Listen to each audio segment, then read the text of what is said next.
Quand la douleur apparaît, notre premier réflexe, c'est de s'arrêter, se reposer, éviter les mouvements, limiter les efforts. C'est instinctif, logique, presque animal.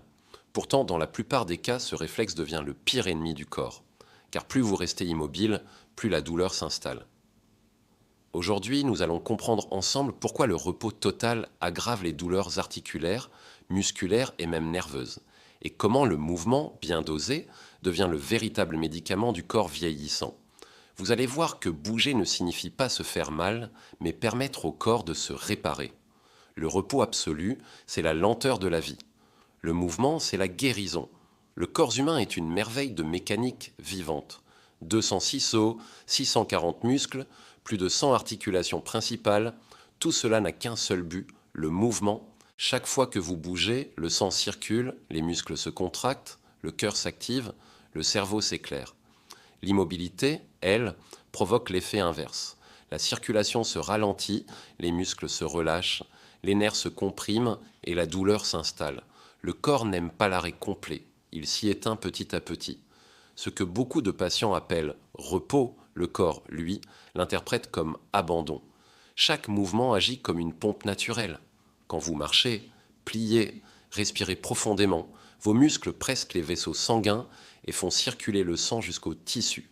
Ce sang apporte l'oxygène et les nutriments indispensables à la réparation. L'immobilité, au contraire, prive les cellules de ce carburant vital. Le sang stagne, les toxines s'accumulent, les tissus s'enflamment. C'est pourquoi une douleur non bougée devient souvent une douleur chronique. Vous l'avez sûrement déjà ressenti.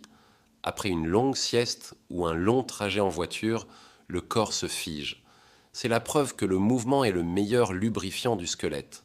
Les articulations produisent un liquide synovial qui les protège, mais uniquement si elles bougent.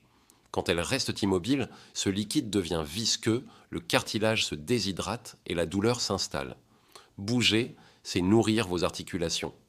Pendant longtemps, on conseillait le repos total après une blessure ou une crise de douleur. Aujourd'hui, la médecine moderne a complètement changé de paradigme. On sait que l'immobilité prolonge la convalescence, favorise la fonte musculaire et diminue la stabilité articulaire. Après une entorse, un lumbago ou une crise d'arthrose, il faut certes se ménager, mais il faut surtout continuer à mobiliser doucement. Le bon repos, ce n'est pas l'arrêt, c'est le repos actif. La douleur n'est pas seulement physique, elle est aussi gérée par le cerveau, qui s'habitue à l'inactivité. Plus vous évitez un mouvement, plus le cerveau apprend à associer ce mouvement à la douleur. C'est ce qu'on appelle le cercle de la peur du mouvement. On a mal, on bouge moins, les muscles s'affaiblissent, la douleur augmente, on bouge encore moins. Ce cercle vicieux entretient les douleurs chroniques. Pour en sortir, il faut redonner confiance au corps. Le mouvement doux envoie un nouveau message au cerveau. Ce geste n'est plus dangereux. L'immobilité n'est pas neutre, elle crée une véritable inflammation de stagnation. Les muscles non utilisés se contractent, les fascias se collent entre eux, la lymphe circule mal. Cette stagnation interne crée de micro-tensions invisibles à l'origine de douleurs diffuses qu'on appelle douleurs de désadaptation. Le mouvement, même minime, agit comme une douche interne. Il nettoie les tissus, relance le flux lymphatique et apaise l'inflammation. Après 50 ans, l'inactivité entraîne une perte musculaire rapide. En 3 semaines de repos complet, on peut perdre jusqu'à 10% de force. Moins de muscles, c'est moins de soutien pour les articulations, plus de déséquilibre, plus de douleur. Ce processus s'appelle la sarcopénie d'inactivité. Elle est réversible, mais seulement si on se remet en mouvement à temps. Imaginez votre corps comme un orchestre. Chaque instrument, cœur, poumon, muscles, articulations, peau, doit jouer sa partition. Si un seul reste silencieux trop longtemps, c'est tout l'ensemble qui se désaccorde. Bouger chaque jour, c'est garder l'harmonie du vivant. Et cette harmonie, c'est ce que nous allons apprendre à entretenir dans les prochaines parties de cette consultation. Quand on s'arrête de bouger, la douleur diminue souvent au début. Cela donne l'impression que le repos fait du bien. Mais ce soulagement est trompeur. Pendant que vous ne bougez pas, la douleur baisse parce que les nerfs ne sont plus stimulés, mais les tissus, eux, continuent de se détériorer. Après quelques jours, la raideur, la fatigue musculaire et la perte de mobilité apparaissent. Et la douleur revient souvent plus forte. Ce phénomène est typique des lumbagos ou des arthroses du genou. Le patient se repose, croit aller mieux, puis au premier effort, tout recommence. Le cerveau enregistre tout ce que vous lui faites vivre. Quand un mouvement n'est plus pratiqué, la zone cérébrale qui le contrôle s'éteint progressivement. Ce processus s'appelle la désafférentation. Il ne s'agit pas d'un oubli, mais d'une véritable régression neurologique. Le cerveau oublie comment contracter le muscle ou activer la bonne coordination. Et plus l'immobilité dure, plus cette perte est rapide. C'est pourquoi les kinésithérapeutes insistent pour remobiliser les patients dès les premiers jours après une blessure. Le mouvement, même minime, garde le cerveau éveillé. Le muscle est un organe vivant. Quand il n'est pas sollicité, il s'atrophie. En une semaine d'inactivité, la force diminue de 5%. En 2 semaines, les fibres musculaires perdent en leur densité. Après un mois, on observe une vraie fonte musculaire, les muscles deviennent mous, les articulations instables, la posture se dégrade. C'est le début du cercle vicieux, moins de muscles, plus de douleur, encore moins de mouvement. Le sang transporte tout, oxygène, nutriments, hormones, chaleur. Sans mouvement, il circule mal, les jambes gonflent, les tissus s'encrassent, la fatigue s'installe. Cette stagnation provoque des crampes nocturnes, des jambes lourdes et même un risque accru de phlébite chez les personnes très sédentaires. Le mouvement agit comme une pompe.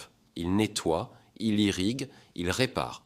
Même une marche lente ou quelques flexions quotidiennes suffisent à relancer cette mécanique. L'immobilité ne touche pas seulement les muscles ou les os. Elle affaiblit aussi les organes vitaux. Le cœur bat plus lentement, les poumons se remplissent moins, la respiration devient superficielle, le corps reçoit donc moins d'oxygène et chaque effort semble plus difficile. Cette baisse d'endurance entretient une fatigue globale, souvent confondue avec le vieillissement. En réalité, c'est simplement le désentraînement du corps. Rester assis ou allongé trop longtemps modifie la structure du corps. Les épaules s'enroulent, le dos se voûte, les hanches se verrouillent, la nuque se tend. Cette nouvelle posture devient votre norme et chaque redressement devient douloureux. Plus on reste inactif, plus la gravité gagne du terrain. Le corps s'adapte à la position du repos, mais se déforme au passage. Quand le sang ne circule plus correctement, les déchets métaboliques stagnent. Ces déchets oxydent les tissus et créent une inflammation chronique de bas niveau. Cette inflammation diffuse entretient la douleur, même au repos. C'est pourquoi certaines personnes ont mal, même sans bouger. Leur corps est enflammé de l'intérieur. Le mouvement doux, la respiration lente et l'hydratation sont les meilleurs anti-inflammatoires naturels. L'immobilité ne fait pas que diminuer la force. Elle désorganise la coordination. Le corps perd sa précision, son équilibre, son sens du geste juste. Marcher, se baisser, tourner deviennent des mouvements maladroits, ce qui augmente le risque de chute et de blessure. En bougeant un peu chaque jour, on entretient non seulement la force, mais aussi l'agilité. L'immobilité a un effet direct sur le moral. Le mouvement stimule la production de dopamine et de sérotonine, les hormones du plaisir et de la motivation. Sans elles, le cerveau entre en mode économie d'énergie. On devient plus triste, plus anxieux, plus passif. Bouger, même lentement, même un peu, c'est rallumer la lumière du moral. En médecine, on parle du syndrome de désadaptation au repos. Ce syndrome résume parfaitement ce que produit l'immobilité prolongée. Le corps se dérègle, le mental se fragilise et la douleur s'amplifie. Ce n'est pas un processus de vieillissement, c'est une conséquence directe du manque de mouvement. Bonne nouvelle, il suffit de recommencer à bouger, même un peu, pour que le corps se réadapte. Le vivant est fait pour renaître. Le plus difficile n'est pas de bouger, mais de recommencer à bouger. Après une période d'inactivité, le corps a peur du mouvement. Les articulations craquent, les muscles protestent, le souffle est court. C'est normal, il faut accepter cette phase de réadaptation. Commencez par des gestes simples, tourner les épaules, bouger les doigts, lever les genoux en position assise, respirer plus profondément. Le secret n'est pas la performance, mais la régularité. 10 minutes quotidiennes valent mieux qu'une heure de sport intense une fois par semaine. Le matin, le corps est encore froid, la circulation lente, les muscles raides. Quelques étirements doux suffisent à le réveiller. 1. En position assise, étirez les bras au-dessus de la tête. 2. Inspirez profondément et ouvrez la cage thoracique. 3. Faites rouler doucement votre tête d'un côté puis de l'autre. 4. Tournez les poignets et les chevilles. Ces gestes activent les capteurs de mouvement, réveillent la coordination et réduisent la douleur matinale. Chaque matin devient ainsi une petite séance de rééducation invisible. Si je ne devais conseiller qu'un seul mouvement, ce serait la marche. Marcher, c'est mobiliser tout le corps, les jambes, le bassin, le dos, les bras, le cœur, les poumons. Elle renforce la circulation, entretient les muscles posturaux et libère les endorphines, ces hormones naturelles du bien-être. 30 minutes de marche par jour réduisent jusqu'à 40% les douleurs chroniques selon les études. Et même 10 minutes sont bénéfiques. L'essentiel, c'est la régularité. Les articulations sont comme des charnières. Si on ne les bouge plus, elles rouillent. Chaque jour, mobilisez-les sans douleur, roulement d'épaule, cercle de hanche, petite flexion de genoux, rotation douce du tronc. Ces micro-mouvements entretiennent la souplesse sans risquer la blessure. C'est une gymnastique de longévité. Les pratiques douces, comme le yoga, le tai chi ou le qigong, sont des trésors pour le corps vieillissant. Elles réapprennent à respirer, à se redresser, à s'ancrer. Ces disciplines ne forcent pas, elles accompagnent. Le mouvement y devient conscient, fluide, respectueux. C'est exactement ce dont le corps a besoin pour sortir du cercle de la douleur. Beaucoup de seniors évitent la musculation par peur de se blesser. Pourtant, les exercices de résistance légère sont essentiels pour entretenir la masse musculaire. Utilisez des bandes élastiques, des bouteilles d'eau ou même le poids de votre corps. Faites des séries courtes, sans douleur. L'objectif n'est pas de forcer, mais de redonner du tonus. Un muscle tonique protège les os, stabilise les articulations et prévient les chutes. Boire régulièrement permet de garder les tissus souples et les articulations fonctionnelles. Les cellules musculaires ont besoin d'eau pour se contracter et se détendre correctement. Buvez avant d'avoir soif, surtout après l'effort. Chaque gorgée aide vos muscles à se réparer. La respiration lente soulage naturellement les tensions musculaires. Elle active le système parasympathique, celui qui calme et détend. Essayez cet exercice simple. Inspirez profondément pendant 4 secondes, bloquez 2 secondes, expirez lentement pendant 6 secondes. Répétez 3 fois. Ce cycle d'air agit sur le cerveau, le cœur et les muscles. Un esprit calme guérit plus vite qu'un esprit tendu. Le mouvement doit être intégré dans le quotidien, pas imposé comme une corvée. Montez les escaliers, marchez pour téléphoner, bougez entre 2 tâches. Transformez vos habitudes sédentaires en opportunités de mouvement. Votre corps ne demande pas de performance, il réclame simplement de la vie. Beaucoup voient la douleur comme une trahison du corps. En réalité, c'est une demande d'attention. Bouger, c'est lui répondre avec bienveillance. Je t'écoute. Je te remets en marche. Le corps a une mémoire incroyable. Il se souvient du bien qu'on lui fait. Le mouvement, c'est la mécanique de la santé. Chaque battement de cœur, chaque respiration, chaque pas nourrit vos tissus, lubrifie vos articulations, oxygène votre cerveau. A l'inverse, l'immobilité les appauvrit. Ce que vous n'utilisez pas, votre corps finit par le désactiver. La bonne nouvelle, c'est que cette désactivation n'est jamais définitive. Même après des années de sédentarité, le corps se réveille dès qu'on lui redonne du mouvement. Il se régénère, se renforce, se réaligne. Bouger un peu chaque jour entraîne une cascade de bénéfices. Le sang circule mieux, les muscles se tonifient, les nerfs s'apaisent, les articulations s'assouplissent, le moral s'élève. Plus on bouge, plus le corps a envie de bouger. C'est le cercle de la vitalité, l'inverse du cercle de la douleur. Et il commence par une seule décision, ne plus confondre repos et abandon. On se brosse les dents chaque jour pour éviter les caries.